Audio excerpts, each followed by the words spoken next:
Shalom, selamat berjumpa lagi dengan saya Gunter Sianturi dalam acara Renungan Firman Tuhan. Kali ini tentang semboyan, hidup untuk Tuhan dan mati untuk Tuhan.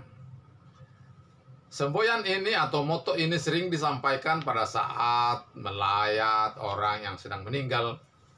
Maka orang-orang yang memberikan penghiburan sering mengaitkan dengan firman Tuhan ini. Dan firman Tuhan ini sebenarnya tertulis dalam Roma 14 ayat 8.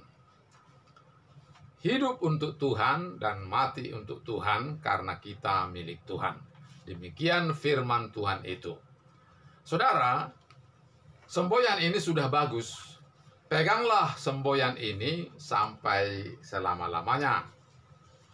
Karena dengan semboyan ini kita kuat bersama dengan Tuhan. Tapi mari kita juga membahas sedikit lebih dalam tentang apa maksudnya hidup untuk Tuhan dan mati untuk Tuhan. Hidup untuk Tuhan berarti ada hidup dengan tidak Tuhan. Atau hidup tidak di dalam urusan Tuhan.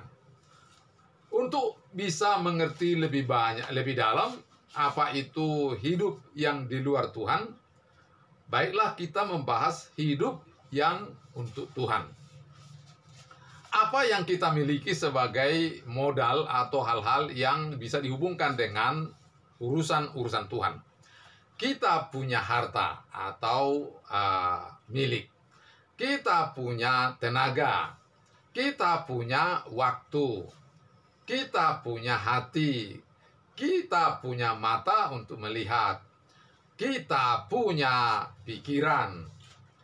Dan sebagainya. Kita punya. Saudara, kita juga punya mulut untuk berkata-kata.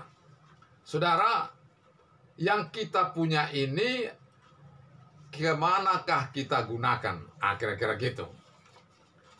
Nah, dari Efesus pasal 6 ayat 10 sampai 18, itu berbicara tentang apakah kerajaan Allah itu.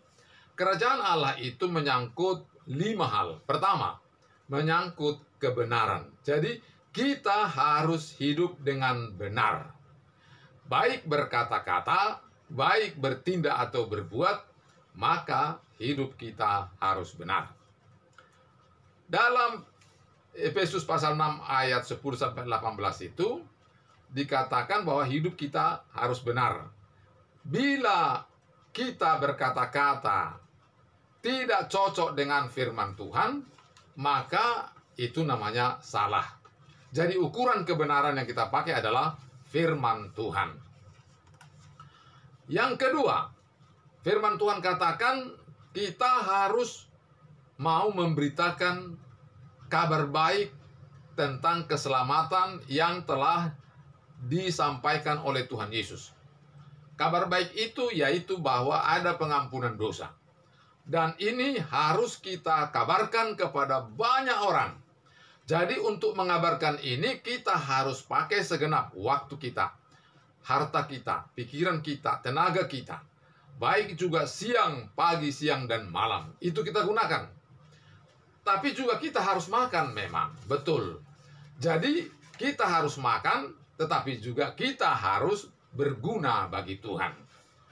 Jadi bercerita tentang keselamatan yang dibawa oleh Tuhan Yesus, itu pekerjaan kita yang harus kita sampaikan baik di waktu di angkot, baik di waktu di kedai, baik di waktu di rumah, dan di mana saja. Kemudian yang ketiga, Tuhan bilang kita harus mengandalkan Tuhan, harus percaya kepada Tuhan. Tuhan itu sanggup melakukan segala sesuatu tanpa kita mengandalkan yang lain. Yeremia 17 ayat 5, terkutuklah orang yang mengandalkan manusia, yang mengandalkan kekuatannya sendiri. Ayat 7-nya, diberkatilah orang yang mengandalkan Tuhan. Jadi harus percaya kepada Tuhan. Iman kita harus besar dalam seluruh urusan kita. Misalnya kita mau memasukkan anak kita jadi pegawai negeri, tidak juga harus mencari daging. Jadi kita mengandalkan orang. Saudara, Tuhan sanggup. Mari andalkan Tuhan. Yang berikutnya, nomor 4 adalah intim dengan Tuhan. Dekat dengan Tuhan. Dengan apa dekat dengan Tuhan? Yaitu dengan komunikasi doa ataupun juga memuji Tuhan, menyembah Tuhan. Baik di waktu duduk, baik di waktu jalan, baik di waktu naik kereta, baik juga waktu mandi, waktu masak, semua harus bisa kita gunakan mendekatkan diri kepada Tuhan, baik dengan berdoa. Naik kereta juga bisa berdoa sambil kita membawa kereta. Saudara, yang kelima adalah menggali seluruh kebenaran firman Tuhan.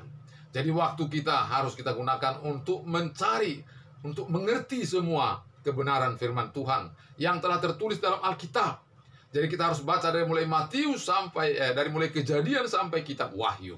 Semua harus digumuli. Mungkin juga harus kita gunakan waktu pagi, siang, malam.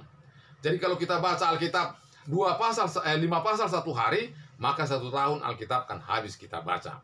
Mungkin juga belum mengerti, tetapi itu juga sudah mulai ada pengertian. Mari kita juga mendengar yang lain atau berdiskusi dengan yang lain.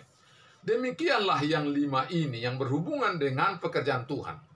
Jadi untuk tepat pemahamannya bahwa hidup untuk Tuhan harus mengaitkan hidup itu kepada hal-hal yang 5 tadi, urusan Tuhan ini. Sehingga paslah hidup untuk Tuhan dan mati untuk Tuhan. Nah, setelah kita mengerti yang 5 ini, bisalah kita periksa diri kita. Kira-kira saya ada berapa persen yang sudah hidup untuk Tuhan? Apakah 100, apakah 80%, apakah 60, 40, atau 20, dan seterusnya. Kita bisa tahu bahwa kita telah hidup benar sesuai semboyan yang kita buat. Hidup untuk Tuhan dan mati untuk Tuhan. Itulah saudara, terima kasih, Tuhan memberkati, sampai jumpa, shalom.